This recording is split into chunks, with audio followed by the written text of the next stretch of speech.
हम लोग blood start कर चुके थे कल। आज हम लोग ब्लड में आगे कंटिन्यू करेंगे। तो ब्लड का फॉर्मेशन कहाँ पे होता है?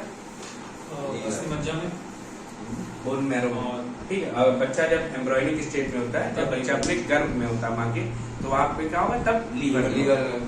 ठीक है, तो ब्लड का कलर क्या होता है? रेड। इसकी वजह से हीमोग्लोबिन की वजह से। ये क्या है? पिगमेंट है या प्रोटीन होता है। ठीक है। अच्छा, कॉकरोच का जो ब्लड का कलर होता है कैसा होता है? येलो टाइप कुछ कॉकरोच। कॉकरोच का ब्लड का कलर व्हाइट होता है। हाँ, और किसकी वजह से होता है? याद रखना, हीमोलिम्फ।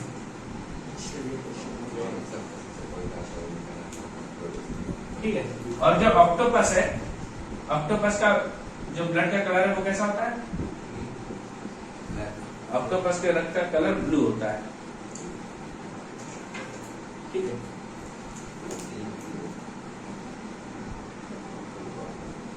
तो किसकी वजह से होता है? ये होता है हीमोसाइनिन। याद रखना, एक क्वेश्चन कई बार पूछा गया है।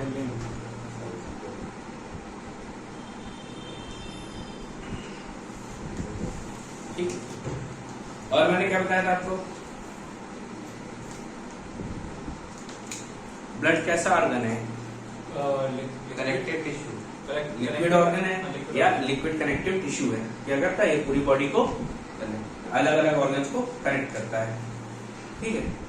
तो अब इसके बाद आगे बात करते हैं हम ब्लड में। तो ब्लड का दो पार्ट होता है, एक लिक्विड पार्ट होता है उसमें, एक सॉलिड पार्ट होता है।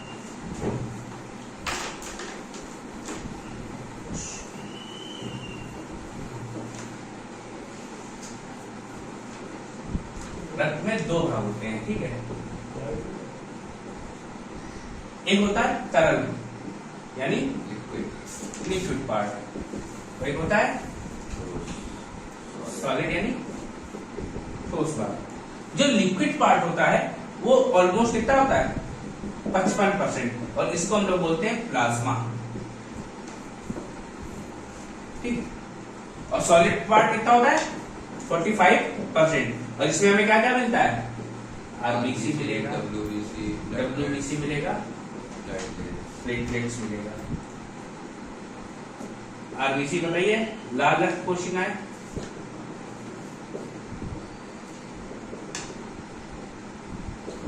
ये श्वेत रक्त कोशिकाएं।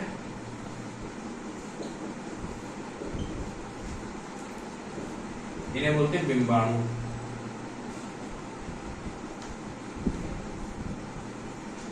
कोई दिक्कत नहीं है? ठीक है। तो हम लोग कंपोजिशन ऑफ ब्लड पढ़ रहे हैं, मेनली बोल दें। ठीक है। ये क्या है? Composition of blood. कि रक्त में क्या क्या होता है। तो इसमें हमने क्या बात की? एक तरल पार्ट होता है जिसे प्लाज्मा बोलते हैं, एक सॉलिड पार्ट होता है जिसमें हमने क्या क्या मिलेगा? आरबीसी, डब्ल्यूबीसी और प्लेटलेट्स। तो सबसे पहले हम इसमें पढ़ेंगे प्लाज्मा वाला पार्ट। ठीक है। तो प्लाज्मा वाले पार्ट में क्या क्या मिलता है हमें? प्लाज्मा वाला पार्ट ऑलमोस्ट क्या होता है? इसमें 92% वाटर होता है। बचे हुए 6 से 8% में कुछ प्रोटीन्स पाए जाते हैं। ठीक है। और वो प्रोटीन्स कौन कौन से? तो है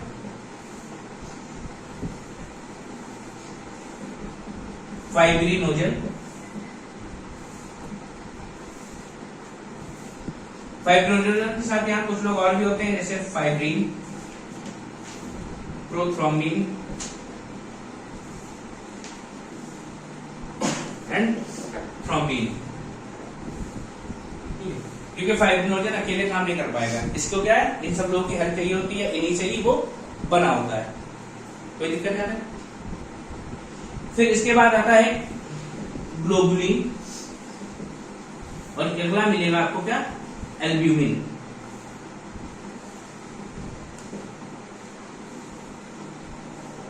तो क्या क्या मिला आपको? 90 to 92% क्या है इसमें? वाटर है। 6 to 8% प्रोटीन है। वो प्रोटीन कौन कौन से हैं? फाइब्रिनोजन, फाइब्रिन, प्रोथ्रोम्बिन या थ्रोम्बिन हो सकते हैं, और इनके साथ ग्लोबुलिन और एल्ब्यूमिन होते हैं। तो मेनली हम किसको किसको पढ़ते हैं? फाइब्रिनोजन पढ़ेंगे, ग्लोबुलिन पढ़ेंगे और एल्ब्यूमिन पढ़ लेंगे। कोई दिक्कत यहाँ है? ये सारे प्रोटीन्स हैं। हाँ भैया प्रोटीन है, ये आपके ब्लड प्लाज्मा वाले पार्ट में मिलेंगे। पूछ लेते हैं ब्लड प्रोटीन कौन कौन से हैं, नोट कर लो इसको।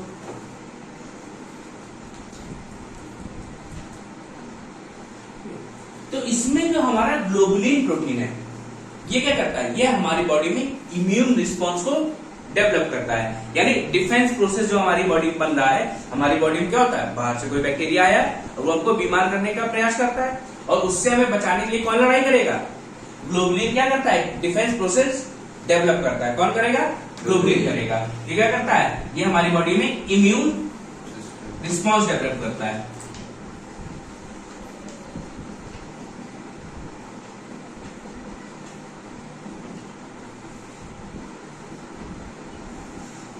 प्रतिरोधी प्रक्रिया का विकास कहां से होगा, ग्लोबुलिन से होता है। अभी एल्ब्यूमिन जो है, एल्ब्यूमिन क्या करता है, हमारी बॉडी में सॉल्ट और वाटर की बैलेंसिंग को मेंटेन रखता है ब्लड में। क्यों, अगर मान लो आपके ब्लड का पीएच कम ज्यादा हो जाए, अब आपके ब्लड में आयंस मिलते हैं, calcium, magnesium, bicarbonates, chlorine, sodium, ये सब आपके ब्लड में मिलेगा। अब जब ये मिलेगा तो क्या है, ये आपके बॉडी में कुछ ना कुछ ब्लड में इफेक्ट डाल रहा होगा। अब कोई चीज ज्यादा हो जाएगी, कोई बेस ज्यादा हो जाएगा तो बेसिक हो जाएगा, और एसिड ज्यादा हो जाएगा तो एसिडिक हो जाएगा। लेकिन ऐसा ना हो कि एसिडिक या बेसिक हो, तो उसके लिए क्या करता है, उसके लिए हमारा जो एल्ब्यूमिन है, ये आयन या सॉल्ट मैनेजमेंट का काम करता है, ये सॉल्ट रेगुलेशन का काम करता है। और जिस प्रोसेस से ये रेगुलेट करता है, इसको बोलते हैं ऑस्मोटिक बैलेंस।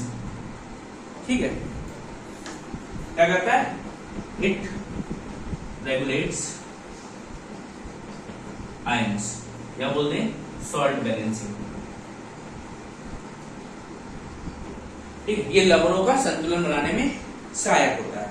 और इसमें जो प्रक्रिया है उसको क्या बोला गया है, ऑस्मोटिक, ऑस्मोटिक प्रोसेस। ठीक,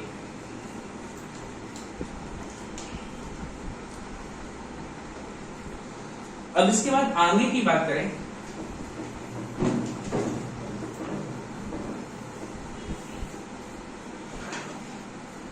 अगला है क्या, फाइब्रिनोजन। फाइब्रिनोजन जो है हमारा, अब भैया आप क्या देखते हो, आपको चोट लग गई, चोट लगने के बाद ब्लड बहना शुरू होता है, और थोड़ी देर बाद क्या होता है, वहां पे वो ब्लड रुक जाता है और ब्लैक ब्लैक सा स्पॉट बनने लगता है। पहले वो स्टार्टिंग में रेड होता है, और फिर क्या होगा, धीरे धीरे वो ब्लैक होना स्टार्ट हो जाता है। और वो किसकी वजह से होता है, वो फाइब्रिनोजन की वजह से होता है। और इस प्रोसेस को हम लोग क्या बोलते हैं, ब्लड कोएगुलेशन या ब्लड क्लॉटिंग, रक्त का थक्का जमना।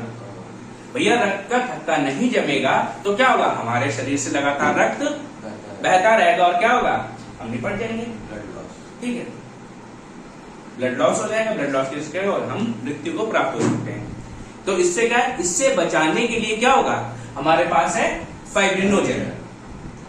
ये क्या है, ये मेन प्रोटीन इसको कहा जाता है, मेन प्रोटीन ऑफ ब्लड। ये काम क्या काम करता है, एक्ट एज क्लॉटिंग एजेंट।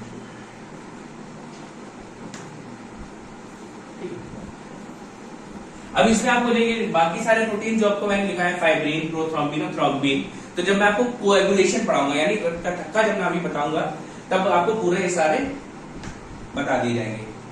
ठीक है, अब आपने क्या पढ़ा, फाइब्रिनोजन। फाइब्रिनोजन क्या है, एक मेन प्रोटीन है जो क्या काम करता है, ब्लड क्लॉटिंग एजेंट का काम करता है। जैसे आपको चोट लगेगी तो चोट वाले स्थान पे क्या होगा, रक्त का थक्का जम जाएगा और आपका रक्त बहना रुक जाएगा। 4-5 मिनट बाद आप देखते हो वहां पे गाढ़ा गाढ़ा धीरे धीरे जमना स्टार्ट हो जाता है। ज्यादा गहरी चोट हो तो फिर ज्यादा दिक्कत होती है, लेकिन थोड़ी बहुत चोट में आराम से थक्का जम जाएगा। ठीक है, अब आपने सुना होगा सीरम। सीरम नाम सुना है, हमारी बॉडी में भी सीरम होता है। सीरम कब होता है, जब आप पूरे प्लाज्मा में से ये फाइब्रिनोजन को रिमूव कर देंगे। ठीक है, फाइब्रिनोजन, ग्लोबुलिन और एल्ब्यूमिन में सिर्फ आप जब फाइब्रिनोजन घटा देंगे तो जो बचेगा वो बोलता है सीरम।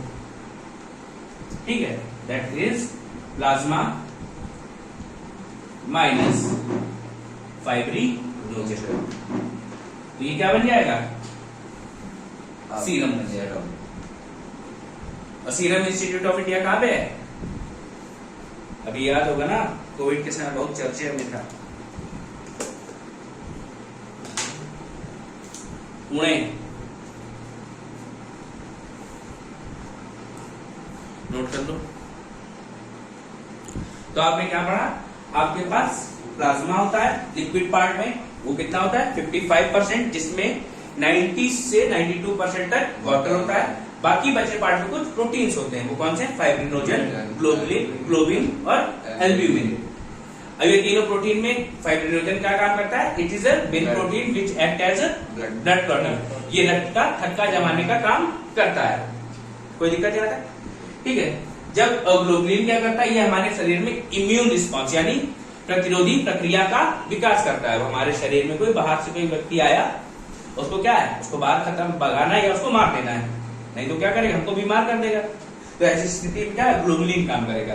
फिर एल्ब्यूमिन क्या करता है? ये हमारी बॉडी में सॉल्ट रेगुलेशन करता है या आयंस का रेगुलेशन करता है, लवणों का संतुलन बनाने का काम करता है। और किस प्रक्रिया से? ऑस्मोटिक प्रक्रिया से, यानी ऑस्मोटिक प्रोसेस से। कोई दिक्कत? इसी को हम लोग ऑस्मोटिक बैलेंसिंग भी बोल देते हैं। ठीक। अब बचा सीरम। सीरम क्या है? जब हम प्लाज्मा से फाइब्रिनोजन हटा देंगे तो जो बचा हुआ पार्ट है वो क्या बच जाएगा? सीरम। अब प्लाज्मा जो हमारा, अभी जब तक इसमें फाइब्रिनोजन था तब तक क्या कर रहा था? क्लॉटिंग करेगा। लेकिन अगर फाइब्रिनोजन हटा दे तो सीरम बचेगा। और क्या वो ब्लड क्लॉट बना पाएगा? नहीं। तो ध्यान रखना, सीरम कभी भी ब्लड क्लॉट नहीं बनाएगा। ठीक है। अब प्लाज्मा के कलर की बात करें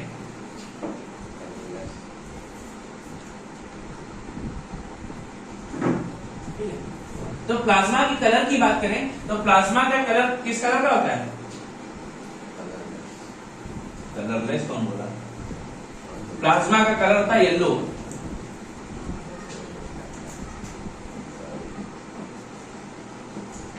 रंग इसका क्या होगा?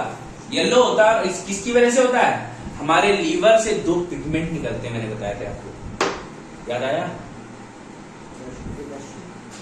बिलीरुबिन और बिलीवर्डिन। ठीक है। तो जो यहाँ पे बिलीरुबिन है, बिलीरुबिन, बिलीवर्डिन का काम आपको बता दिया था मैंने। बिलीवर्डिन क्या कर रहा था? बाइल जूस को ग्रीन कलर दे रहा था।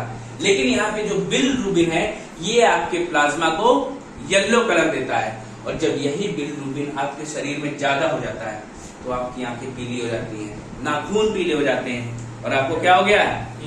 जॉइंटिस हो गया, यानी पीलिया हो गया। ठीक है। तो क्या है? Due to bilirubin and excess of bilirubin causes jaundice. ठीक है। बिलीरुबिन की अधिकता से पीलिया होता है।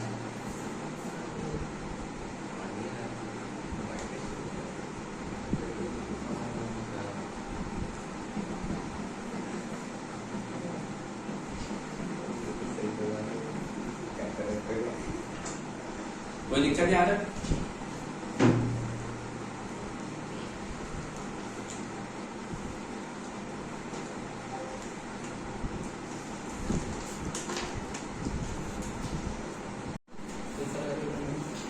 तो आप लोगों ने ब्लड का लिक्विड पार्ट पढ़ लिया था। ठीक है। अब हमें ब्लड का क्या पढ़ना है? सॉलिड पार्ट पढ़ना है। तो ब्लड का जो सॉलिड पार्ट होता है वो कितना होता है? 45%। और इसमें हम क्या क्या पढ़ते हैं? आरबीसी यानी लाल रुधिर कोशिकाएं या कणिकाएं बोल देते हैं अंग्रेजी में, रेड ब्लड कॉर्पस्क्यूल्स या सेल्स बोल देते हैं। ठीक है। फिर इसके बाद WBC यानी श्वेत रक्त कोशिकाएं,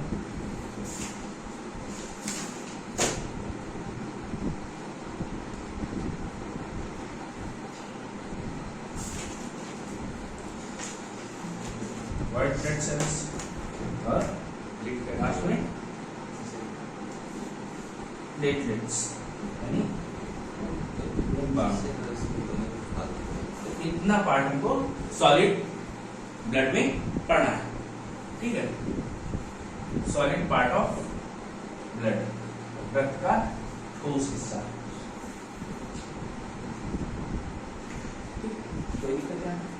तो इसमें हम सबसे पहले क्या पढ़ेंगे, आरबीसी।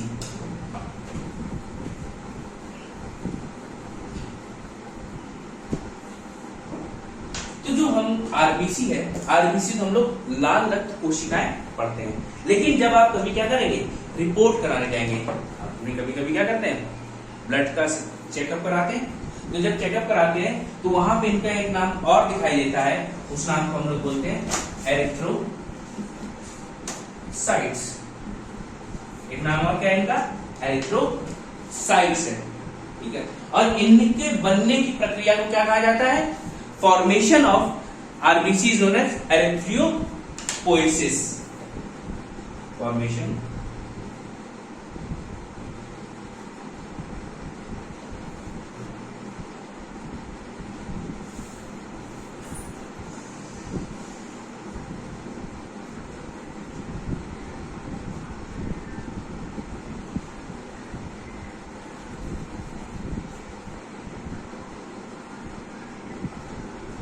एरिथ्रोपोएसिस,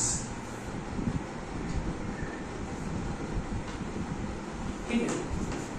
अब हु डिस्कवर्ड आरबीसी, आरबीसी किसने डिस्कवर्ड की थी,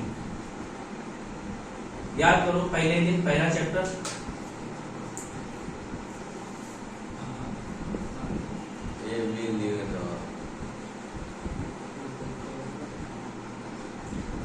पढ़ के रखा एंटोनी वॉन ल्यूवेनॉफ, इन्होंने ही आरबीसी की डिस्कवरी की। कोई दिक्कत है?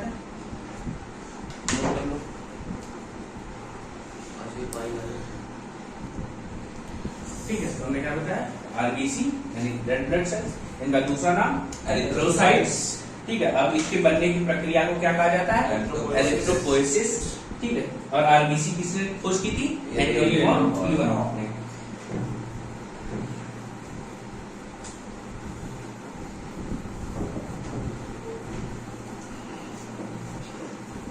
और हमारे शरीर की सबसे छोटी कोशिका कौन सी होती है, कोशिका सेल, हाँ, आरबीसी,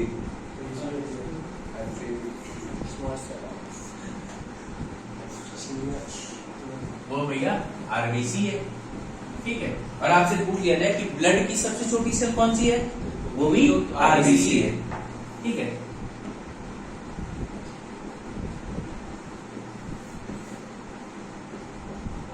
वो भी क्या है, आरबीसी है।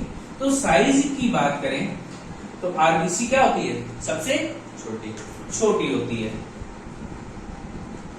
और सबसे बड़ी कौन सी होती है, डब्ल्यूबीसी, ठीक है। फिर प्लेटलेट्स, ब्लड में है ना ये सब, हाँ, फिर आरबीसी। तो साइज में भैया क्या है, सबसे छोटी आरबीसी है।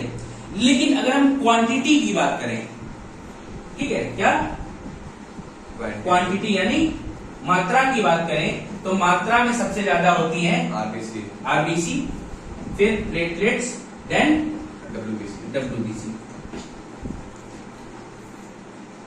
ठीक है। तो लगभग 100 ml ब्लड में, मेल में 5 से 5.5 मिलियन आरबीसी होती है,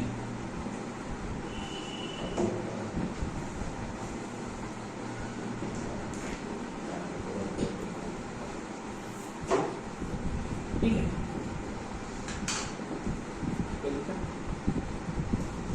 और वहीं हम फीमेल्स की बात करें, 100 ml ब्लड में 4.5 से 5 मिलियन आरबीसी होती है। कोई दिक्कत? तो क्या भैया, सबसे छोटी सेल कौन सी है, आरबीसी। ब्लड की सबसे छोटी सेल आरबीसी।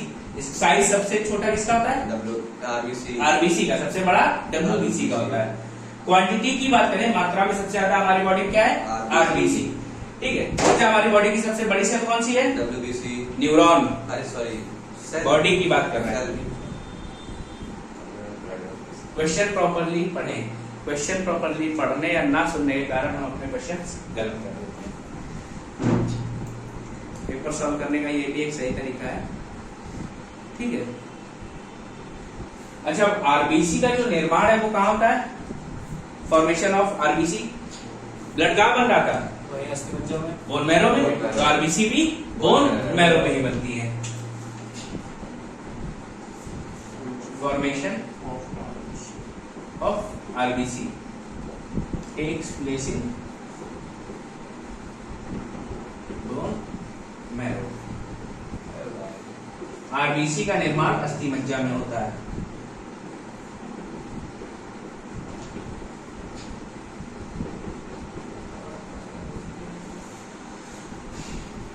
नोट कर लो। भारी है। ठीक है। साइज ऑफ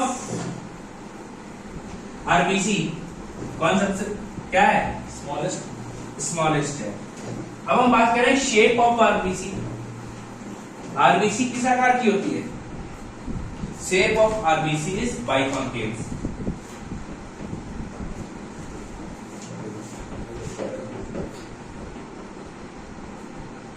लगभग अंडे के आकार की होती है। ठीक है। कैसी होगी? बाइकॉन्केव होती है। ओवल बोल सकते हैं। ओवल कह सकते हो। ठीक है, याद रखना। अच्छा, इसका कलर कैसा होता है आरबीसी का? रेड। हाँ, किसकी वजह से होगा? हीमोग्लोबिन की वजह से, याद रखना।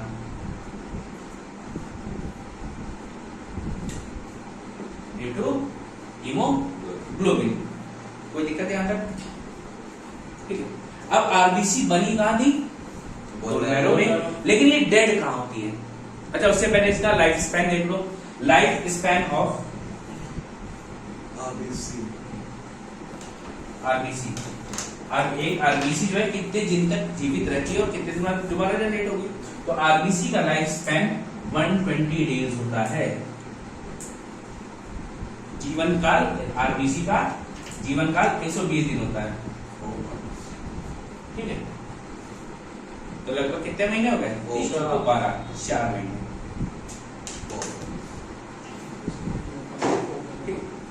अब देखो, जनरेट हुई थी ये बोन मैरो में बनी थी। फॉर्मेशन इनका बोन मैरो में हुआ, बट इनकी डेथ कहां होती है? दे डाइज इन स्प्लीन और लीवर। आरबीसी डाइज इन दो जगह मरती है। एक तो लीवर हो सकता है, दूसरा स्प्लीन यानी तिल्ली या प्लीहा लिख देते हैं यहाँ पे।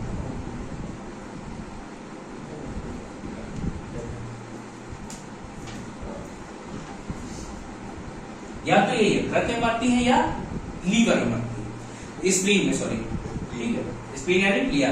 तो जो स्प्लीन है, सबसे ज्यादा अमाउंट में आरबीसी स्प्लीन में ही होती है डेड। सबसे ज्यादा इनकी मृत्यु कहां होती है? स्प्लीन में, मैक्सिमम। इसलिए इसको क्या कहा जाता है? Graveyard of RBC. आरबीसी का कब्रिस्तान, ग्रेवयार्ड ऑफ आरबीसी।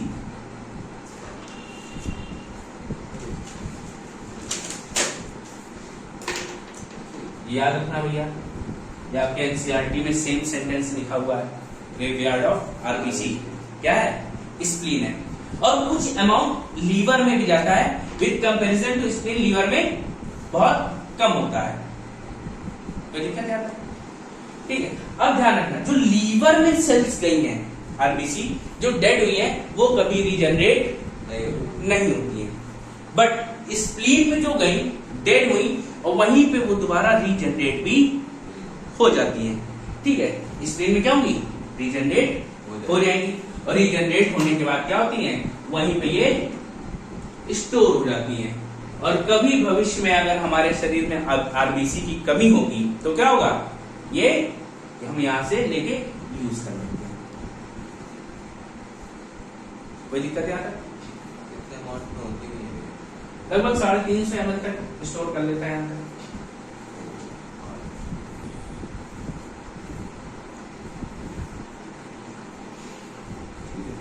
ये हो गया। अब ध्यान रखना कि अगर आपसे पूछ ले कि लीवर और स्प्लीन की सेल्स कहाँ डेड होती है आरबीसी, अगर आपको ऑप्शन लीवर और स्प्लीन दोनों दिया है और बोथ ऑप्शन में है तो दोनों सही होगा। अगर ऑप्शन में से एक ही ऑप्शन टिक लगाना है तो स्प्लीन आपकी प्रायोरिटी होगा। अब स्प्लीन नहीं है फिर तो लीवर ही बचेगा।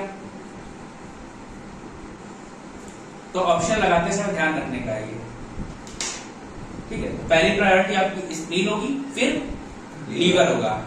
अगर दोनों हो जाए तो उससे अच्छा कोई बात ही नहीं है, अगर दोनों आपको ऑप्शन में मिल जाए, ठीक है।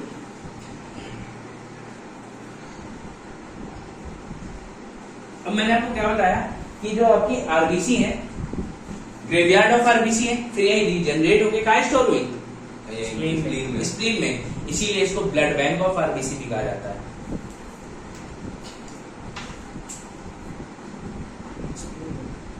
ब्लड बैंक ऑफ आरबीसी कौन है? स्प्लीन है ये।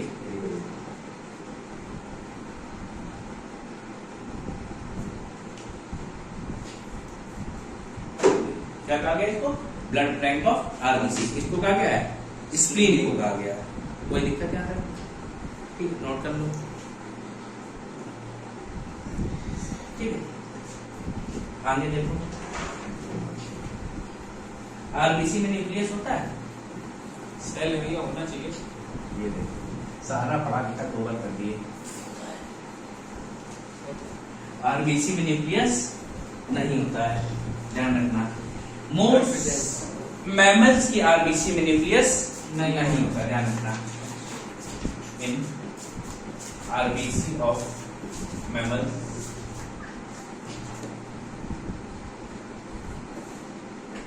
Nucleus is absent. स्तनधारी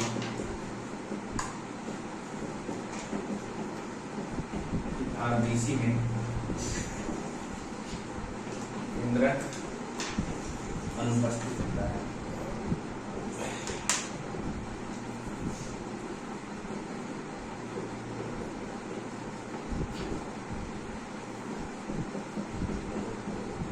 लेकिन भैया इसका एक्सेप्शन है, तो जी इसका एक्सेप्शन है, वो है एक आपका रेगिस्तान का जहाज कैमल, दूसरा क्या है? लामा। ये कौन होता है? ये लामा भी ये पहाड़ पे आपको मिलता है, याक टाइप आता है, ठीक है। कैमल और लामा क्या है? एक्सेप्शन है, इनकी आरबीसी में न्यूक्लियस होता है, ठीक है। अब देखो आरबीसी का काम क्या होता है? आरबीसी का सबसे इंपॉर्टेंट काम है ट्रांसपोर्टेशन ऑफ गैसेस, ठीक है। Main function of RBC is transportation of gases. अब कैसे भैया? अब आपकी बॉडी में कौन कौन सी गैस की बात चलती है? दो ही गैस होंगी शायद, कौन कौन सी? ऑक्सीजन ऑक्सीजन और कार्बन डाइऑक्साइड। होता क्या है? आरबीसी जाते हैं, ब्लड जाता है लंग्स के पास, और लंग्स में क्या होता है? विंड आई होती है, कहां से? बाहर से आई होती है हवा। हवा क्या? नाक से आई, नाक से पाइप से होते हुए हमारे लंग्स तक गई, और जो बाहर से हवा आई है उसमें क्या होता है?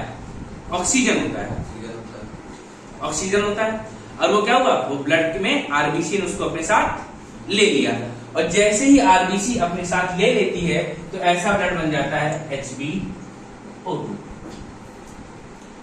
ठीक है। इसी को हमने कल बताया था ऑक्सी हीमोग्लोबिन, ऑक्सीजनेटेड ब्लड। हाँ, इसी को हम लोग ऑक्सी हीमोग्लोबिन या ऑक्सीजनेटेड ब्लड बोल देते हैं। तो अपने साथ ब्लड को ले गई, ब्लड को जब ले गई तो क्या हुआ, ये ब्लड गया सेल्स के पास, और सेल्स के पास क्या था, सेल्स के पास था ग्लूकोज, याद आया। और ग्लूकोज का ये क्या कराएगी, ऑक्सीडेशन, और जैसे ही ग्लूकोज का ऑक्सीडेशन होगा तो क्या बनेगा,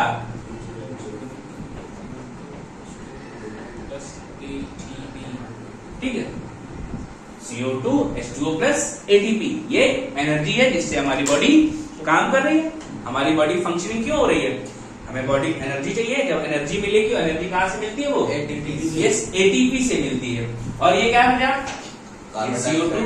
अब क्या है, जो हीमोग्लोबिन आया था वो अपने साथ ऑक्सीजन लेके आया था, ऑक्सीजन को यहाँ छोड़ दिया, ऑक्सीजन छोड़ दिया तो उसकी गाड़ी में स्पेस खाली हो गया, और CO2 यहाँ फर्जी पड़े थे, इनको जबरदस्ती बिठा दिया गया, चलो जाओ, ये बाहर आएंगे लंग्स के साथ, और फिर क्या होगा, एल्वियोली में एक्सचेंज होगा, और CO2 बाहर जाएगी और ऑक्सीजन अंदर आएगी, कोई दिक्कत यहाँ तक, ठीक है। और ये ATP हमारी बॉडी को एनर्जी दे रहा है, और ये जो CO2 है हमारे RBC के साथ सिर्फ 25 से 30% ही CO2 बाहर जाता है, बाकी क्या होता है, हमारी बॉडी में कार्बोनिक एसिड बनाता है, ठीक है, उसका फंक्शन हमें बहुत ज्यादा नहीं पढ़ना है, तो इतना जान लिया क्या बनाता है, 25% के ऑलमोस्ट ये CO2 बनाता है, ये HB CO2 बनाता है, कितना 25% CO2 के साथ,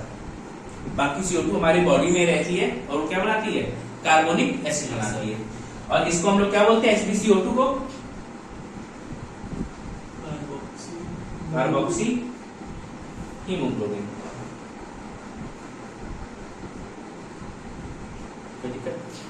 अब याद रखना, एक हीमोग्लोबिन के साथ 4 ऑक्सीजन के मॉलिक्यूल जुड़ते हैं, एक हीमोग्लोबिन है,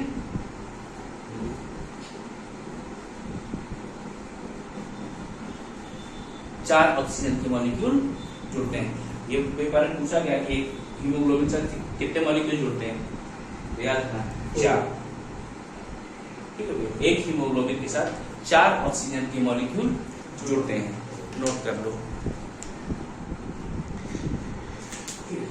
अब ध्यान रखना कि अगर पूछा जाए आपसे सबसे बड़ी आरबीसी किसमें होती है, तो सबसे बड़ी आरबीसी उभयचरी में होती है, उभयचर जीवों में होती है, जो पानी में भी रह सकते हैं और जमीन पे भी रह सकते हैं, यानी स्तनधारी, सॉरी एम्फीबियन, स्तनधारी जो मैमल्स होते हैं, ठीक है। तो ध्यान रखना, largest amphibians have largest RBC,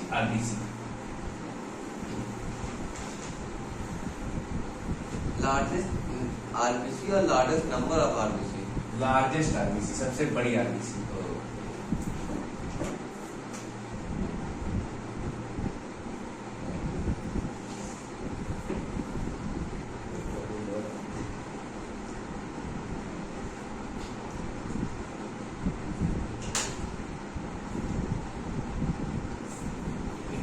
और मैमल्स में सबसे बड़ी हाथी की होती है, क्या आरबीसी, ठीक है, मैमल्स में सबसे बड़ी आरबीसी हाथियों में होती है, कोई दिक्कत यहाँ तक। अब देखो आरबीसी में कुछ डिजीज होती है, आरबीसी की कमी या अधिकता होने के कारण, तो डिजीज इससे रिलेटेड हम लोग पढ़ते हैं। तो सबसे पहली है आरबीसी अगर कम हो जाए, यानी ठीक है डिक्रीज हो जाए, कम हो जाए, तो हमें क्या हो जाता है, हमें होता है एनीमिया, ठीक है, या इसको हम लोग और बोलते हैं एरिथ्रो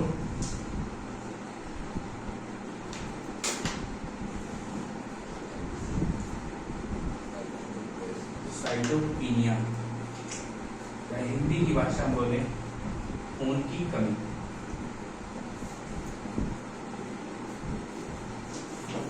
कोई दिक्कत, ये क्या हो गया, आरबीसी जब कम हुई, ठीक है। फिर इसके बाद आरबीसी जब ज्यादा हो जाए, तो हमें एक बीमारी होती है जिसे बोलते हैं पॉलीसाइथेमिया। पॉलीसाइथेमिया में क्या होता है, आप लोग देखते हो कि कई बार कुछ लोग की स्किन पे ऊपर रेड रेड स्पॉट बन जाते हैं बड़े बड़े, और फिर थोड़े दिन बाद वो ब्लैक हो जाते हैं। ये क्या है, वो पॉलीसाइथेमिया है। कोई दिक्कत क्या है? फिर अगला है सिकल सेल एनीमिया।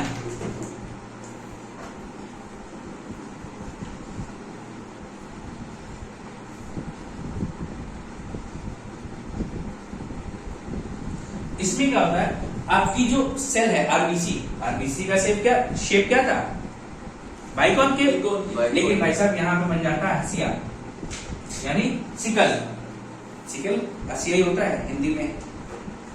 अब क्या होता है, जब आपकी आरबीसी का शेप कैसा हो जाएगा, सिकल जैसा हो जाएगा, तो हमें जो डिजीज होती है उसे क्या बोलते हैं, सिकल सेल एनीमिया। अब जब साइज इरेगुलर है तो ये ऑक्सीजन का ट्रांसपोर्टेशन भी ठीक से नहीं करा पाती है। कोई दिक्कत यहाँ तक? और ये एक जेनेटिक डिजीज है, सिकल सेल। हाँ, sickle cell anaemia is genetic disease. मतलब जेनेटिक का मतलब समझ रहे हो? यस। ये आपको आपके पेरेंट्स या ग्रैंड पेरेंट्स से किसी से मिली होगी।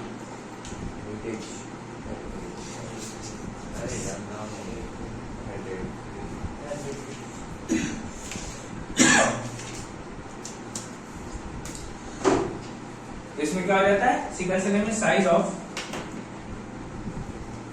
RBC became irregular.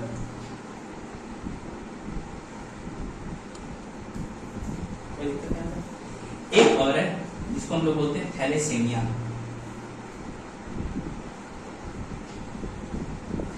थैलेसीमिया में क्या होता है, इसमें आपका आरबीसी का लाइफ स्पैन कम हो जाता है।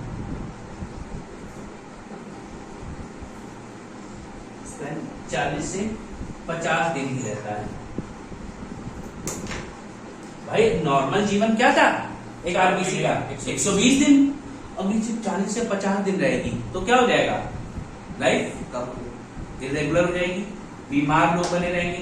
ऐसा अक्सर बच्चों में देखा जाता है, और इसके वजह से क्या होता है, उनको फिर बाहर से ब्लड चढ़ाना पड़ता है। तुम लोग देखते हो कई बार कैंपेन चलती है थैलेसीमिया वाले बच्चों के लिए ब्लड डोनेशन चलता है ना कैंपेन, उनको क्या चलता है, अलग से ब्लड लगाया जाता है। तो कौन कौन सी चीजें हो गई, एक आरबीसी की कमी हो जाएगी तो एनीमिया या एरिथ्रोसाइटोपिनिया, फिर दूसरा आरबीसी की अधिकता यानी ज्यादा हो जाएगी तो क्या हो जाएगा, हमें पॉलीसाइथेमिया हो जाएगा। Then sickle cell anaemia, RBC का साइज इरेगुलर हो जाएगा, और ये जेनेटिक डिजीज है जिसकी वजह से क्या होता है, हमारी बॉडी में ऑक्सीजन का ट्रांसपोर्टेशन कम हो जाएगा। ऑक्सीजन का ट्रांसपोर्टेशन कम हो जाएगा तो हमारी बॉडी में ग्लूकोज का भी ऑक्सीडेशन कम होगा और हमें एनर्जी कम मिलेगी, हम बीमार पड़ने लगेंगे। फिर उसके बाद थैलेसीमिया में क्या होता है, आरबीसी का लाइफ टाइम कम हो जाता है। कोई दिक्कत? दैट मींस क्या होगा भाई, उनका बनने का तो एक फिक्स टाइम ही है, इस टाइम पे बनेगी, लेकिन वो उम्र वो जल्दी गई तो क्या होगा, आरबीसी कमी हो जाएगी और हमारी बॉडी का फंक्शनिंग इरेगुलर हो जाएगी। ठीक है, तो ये आरबीसी भी आपका कंप्लीट हो गया, नोट करो।